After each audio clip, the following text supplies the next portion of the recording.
Conduire un camping-car qui fait 8,50 m. Alors, ça peut être un camping-car au-delà de 8 mètres, hein, peu importe. Conduire un gros camping-car, on va dire. Moi, pour mon cas personnel, c'est un camping-car qui fait 8,50 m.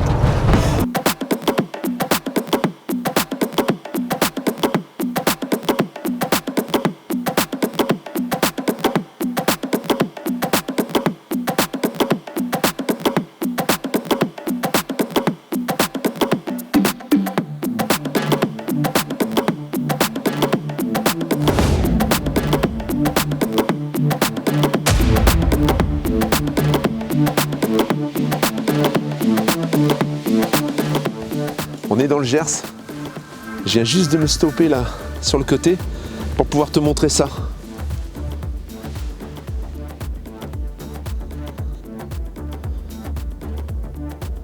C'est magnifique. Il fait super bon. Je vais en direction de Mont-de-Marsan, donc je me suis dit, tiens, je vais m'arrêter. Je pense que je vais la prendre tranquille parce que bon, j'ai le temps. J'ai 2 heures de route à peu près. On vient de valider, donc là, à l'heure où je tourne cette vidéo, je viens juste de valider le Ramobile pour Adeline et Valentin.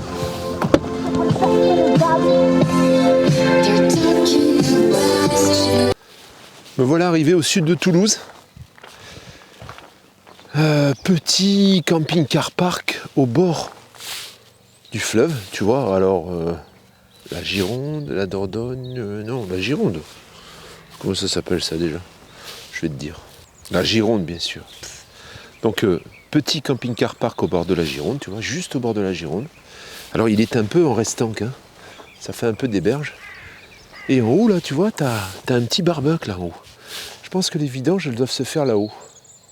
Donc, t'as l'espace vidange qui est en dehors du camping-car park. Par contre, il y a une borne d'eau sur tous les emplacements. Mais j'ai pas trouvé l'eau en fait, il n'y a pas d'eau en fait, ils ont coupé l'eau je pense. Donc on est à Rieux-Volvestre, tu vois. Voilà, Rieux-Volvestre.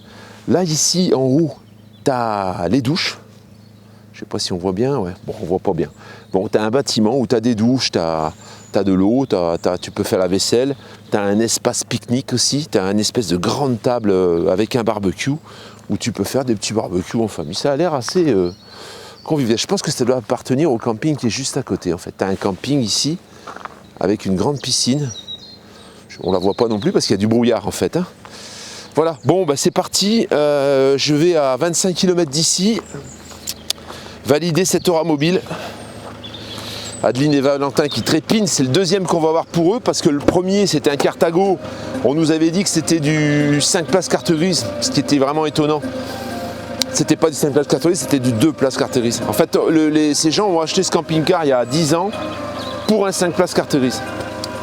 En neuf, hein, je le précise, hein, ils ont acheté ce véhicule neuf en 5 places carte grise. Alors qu'en 5 places carte grise, c'est en poids lourd en fait. Voilà, en se renseignant après, on a pu s'apercevoir que le véhicule existait bien en 5 places carte grise, poids lourd, mais pas VL. Et c'est comme ça qu'on leur a vendu. Il n'y en a pas beaucoup, hein. Il y a quelques fleurettes, il y a quelques floriums, il y a très peu de rapido. Et bien on a aussi Ramobile, voilà, qu'on vient de visiter pour Adeline et Valentin. Et je pense qu'on va faire affaire parce qu'il est vraiment très propre. Donc, tu peux le voir, tu vois. Voilà le bestiau.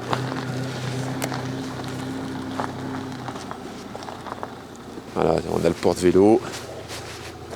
On est sur un châssis Fiat. En fait, hein, châssis Fiat surbaissé.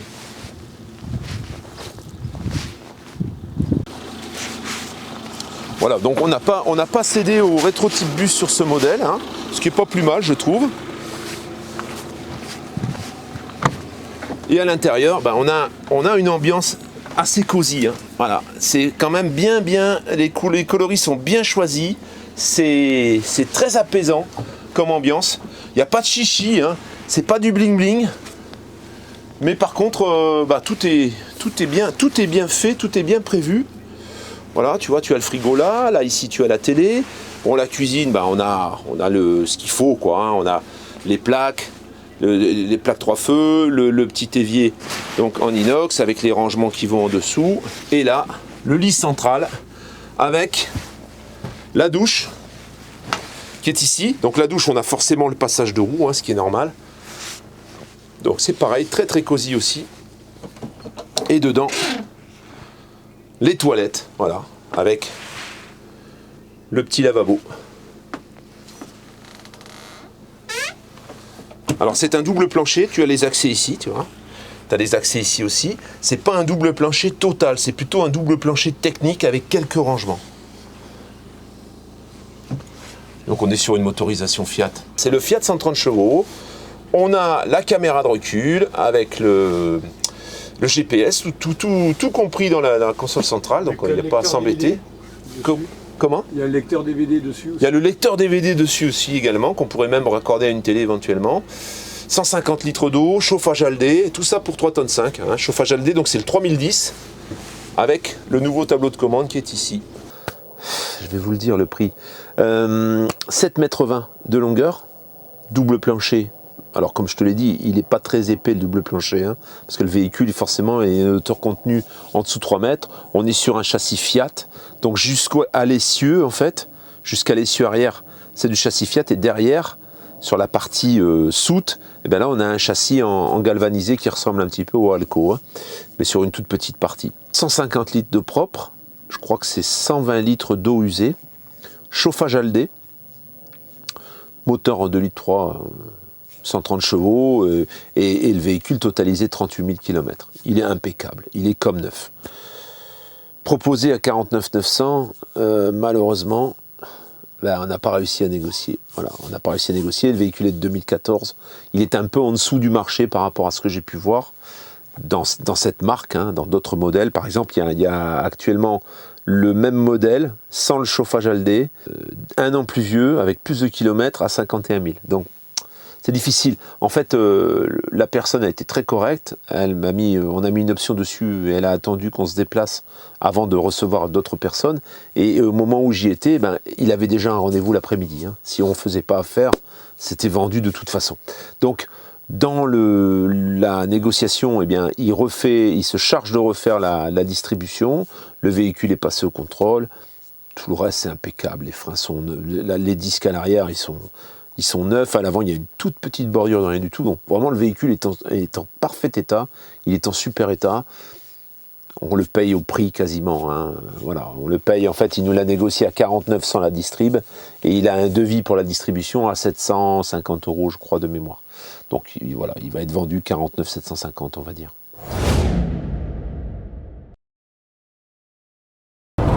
Alors, déjà, comment se tenir sur la route avec un véhicule? Alors là, ça va être valable pour à peu près tous les camping-cars, je pense. Moi, ce que j'essaie de faire, c'est toujours de me tenir le plus proche possible de la ligne médiane. Alors pourquoi je fais ça? Au départ, tu appréhendes un nouveau véhicule, tu sors d'une voiture et tu prends un camping-car, le camping-car est beaucoup plus large. Donc tu as souvent tendance à bouffer la bordure, à rouler trop près en fait du bord de la route. Donc moi, qu'est-ce que je fais? Je me positionne un petit peu sur la ligne médiane. Alors sur une route large, bon, c'est moins important. Mais sur une route étroite, il vaut mieux se positionner le plus possible près de la ligne médiane pour la simple et bonne raison que si tu dois serrer, eh ben, il te reste de la place. Tu vois? En plus, tu envoies un signal à l'automobiliste qui arrive en face qui veut dire attention, moi je suis gros. Lui, il va avoir tendance à se serrer un peu et ensuite, toi, tu as tout le loisir de te serrer, parce que tu les vois arriver de loin quand même, tu as tout le loisir de te serrer au moment où tu dois te serrer parce que tu as de la place. Si tu dois donner un coup de volant parce que la personne en face, elle fait un petit peu un écart, ben au moins, tu as la place pour serrer, tu vois. Donc ça déjà, pour moi, c'est une règle. Je pense qu'en camion, on roule un peu comme ça. Alors en camion, souvent, on prend toute la voie, hein, donc c'est différent. En camping-car, il faut prendre l'habitude de rouler près de la ligne médiane. Ça ne veut pas dire rouler sur la ligne médiane, attention, hein, mais il faut te situer plus près du milieu que du côté. Et pour s'abonner, c'est ici. Alors souvent, les véhicules qui mesurent plus de 8 mètres, c'est souvent des poids lourds. Il y a du poids. Hein. Alors même quelquefois sur du VL, il y a du poids. Là, tu vois, je suis en train de prendre une descente. Alors tu ne le vois pas, mais moi je le vois. Ça descend. Alors qu'est-ce que je fais?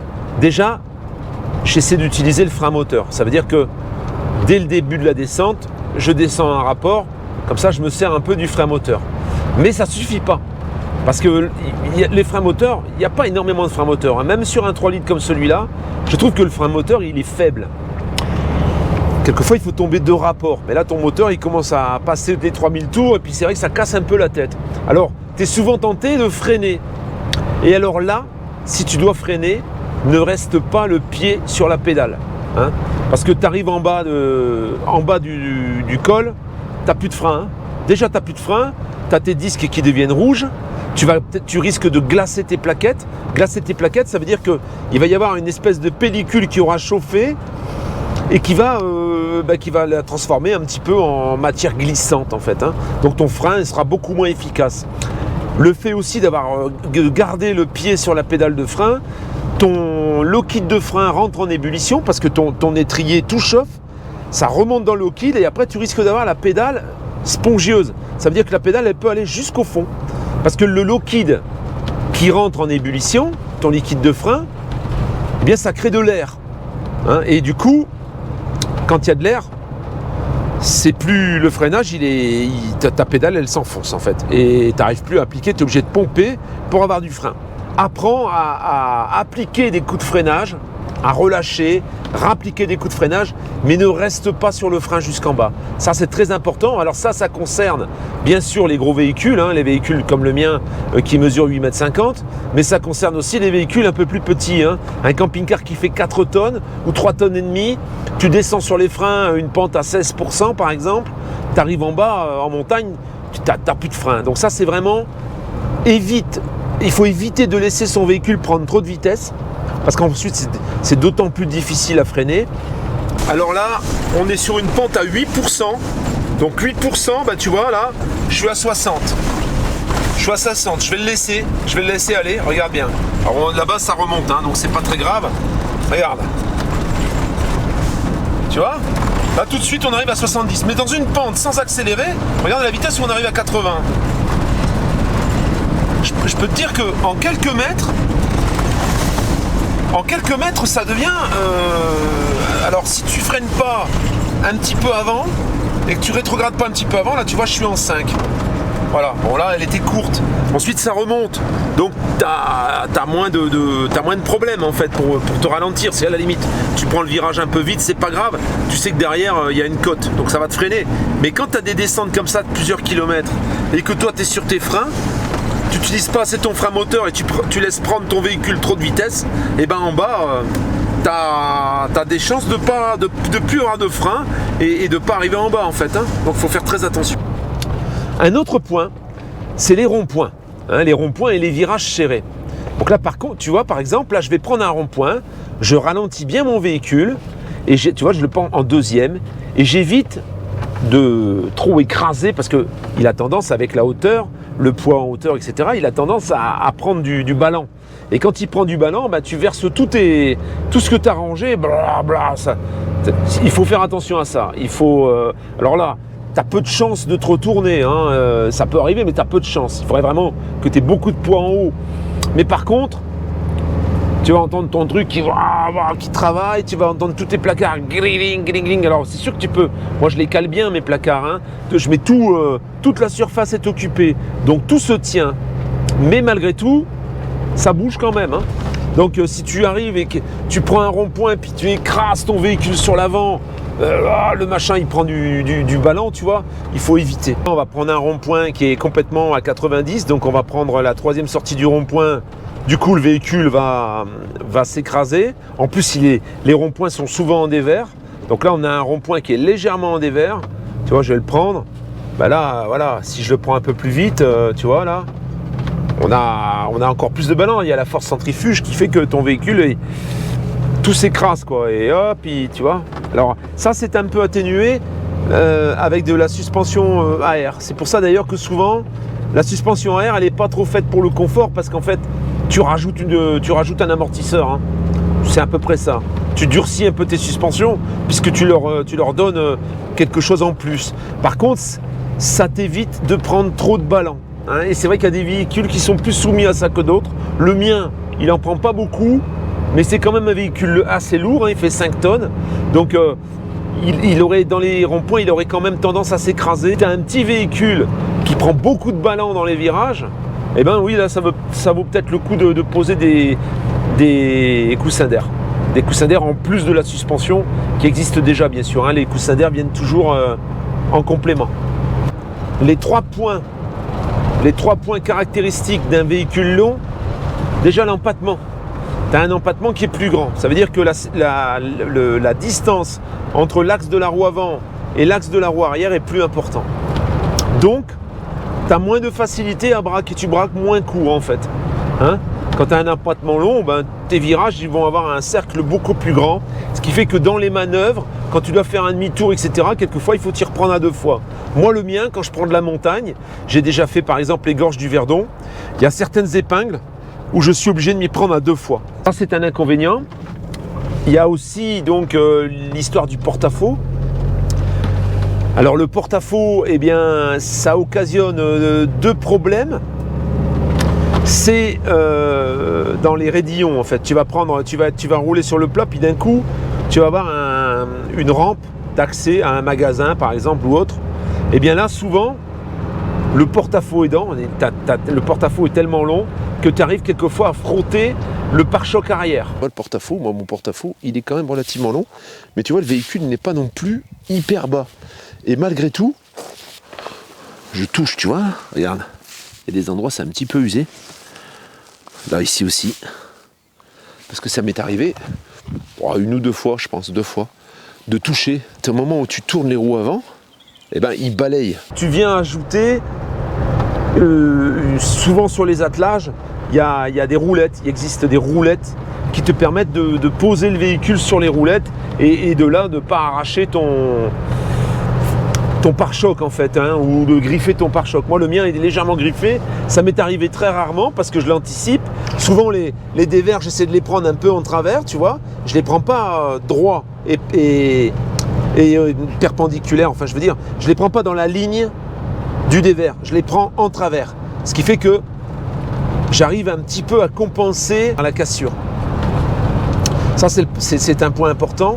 Et alors, le point le plus important, mais qui est pas si important que ça, c'est le porte-à-faux par rapport au virage. Alors, le porte-à-faux, quand tu es garé, par exemple, contre un mur, tu vois, on va supposer que la ligne ici, là, cette ligne-là, c'est un mur.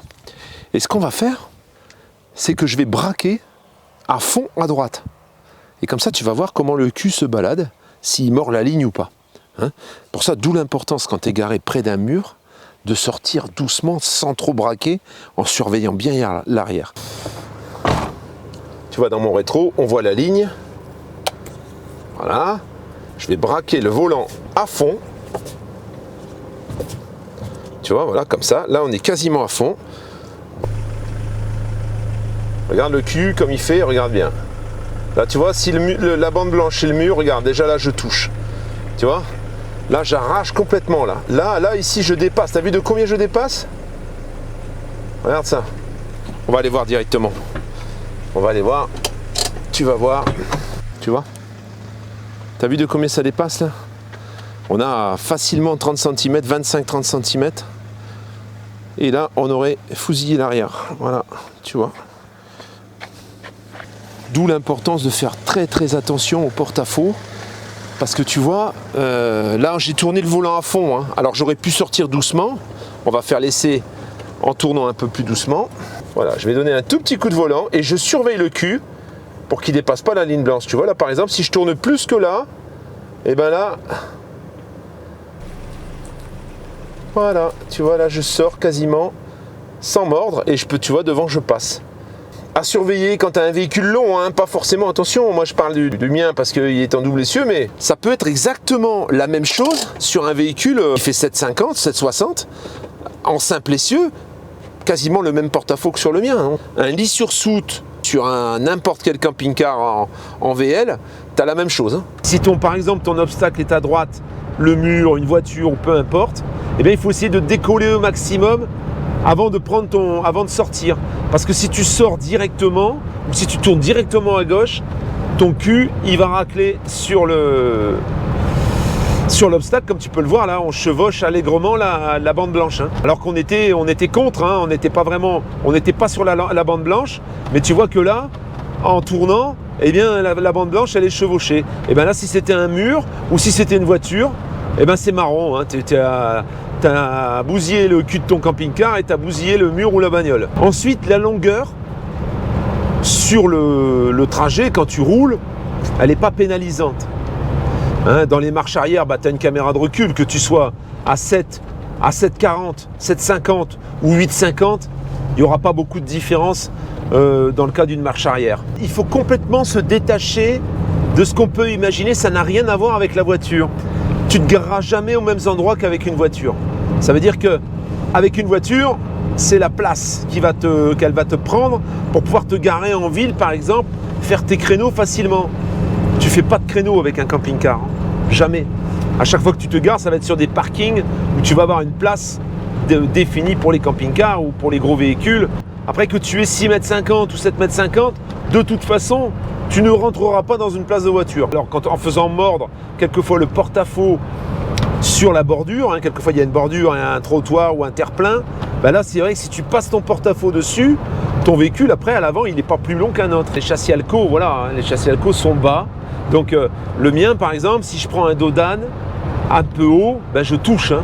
Le pot d'échappement il est massacré moi, hein, dessous, hein, il est tout griffé, il est tout bosselé. D'ailleurs j'en ai parlé mais je vais relever un peu l'avant là. Alors l'autre point, c'est la prise au vent. C'est vrai que plus ton véhicule est grand, au plus il est sensible au vent latéral en fait, hein. Alors il n'y a pas que le vent latéral. Quand tu doubles un camion par exemple, éloigne-toi le plus possible du camion. Parce qu'au moment où tu vas arriver à la fin, et que tu vas quasiment l'avoir dépassé, tu vas te sentir aspiré. Ça va te tirer, donc il faut compenser un peu avec le volant. Tu sens que ton véhicule il est un petit peu happé par l'aspiration du camion en fait, hein. Idem quand un camion te double, hein. Donc il faut essayer d'écarter un petit peu ce que tu peux, hein, en fonction de la place que tu as, et puis de se préparer à justement au moment de la sortie, bah, de tirer un peu sur le volant pour éviter de te laisser happer, quoi. Et c'est pareil, ouais, quand un camion te double, eh ben, tu as tendance au moment où il a fini de te doubler, tu as tendance à partir, il a tendance à t'aspirer un peu.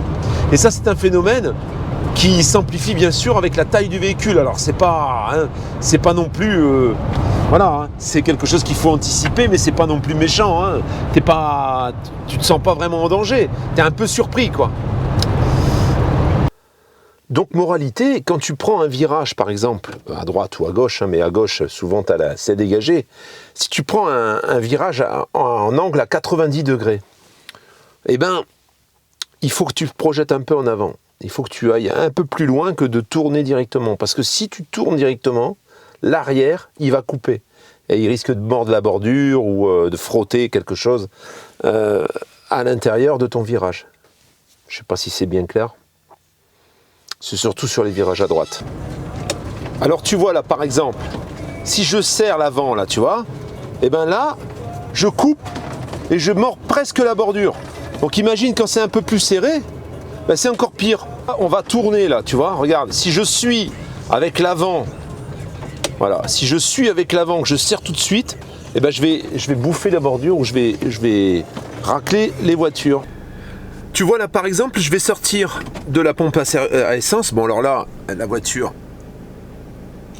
elle est quand même assez loin, mais il va falloir quand même faire attention, il va falloir bien avancer sur l'avant. Il va quand même bien falloir, tu vois, tu vois le rétro, tu vois la voiture, bon, voilà, tu vois, on avance. Voilà, on avance. Regarde bien le rétro, tu vas voir, voilà, et tu vas voir que là, quand je vais tourner, en fait, je m'avance au maximum, voilà, et ensuite je tourne. Comme ça, le porte-à-faux, il sort, tu vois. Le plus gros problème, sans être vraiment un problème, c'est plutôt une habitude à prendre quand tu roules avec un gros véhicule, c'est le porte-à-faux.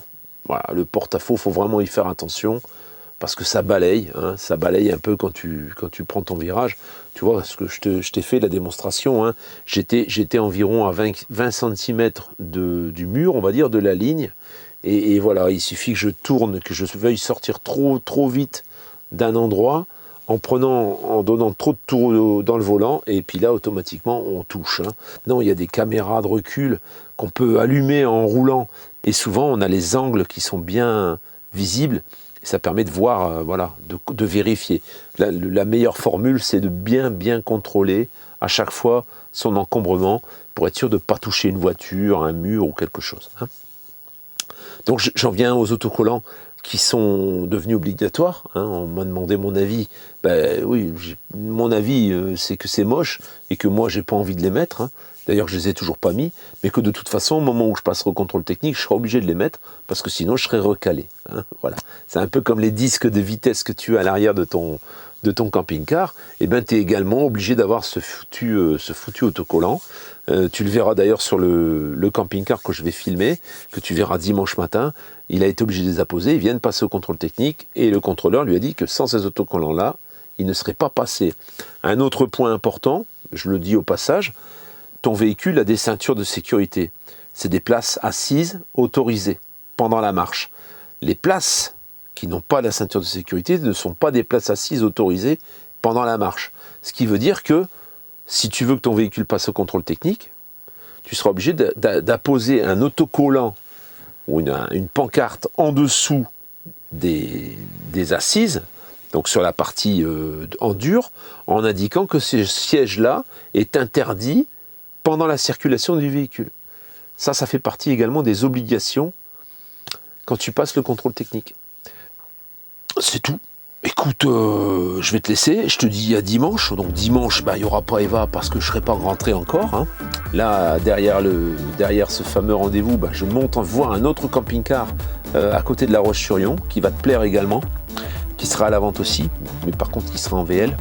Je vais aller me coucher maintenant. Enfin, je vais d'abord encoder la vidéo, je vais l'envoyer sur YouTube, et ensuite seulement j'irai me coucher. Ce qui veut dire que j'en ai encore pour une petite heure, hein, quand même.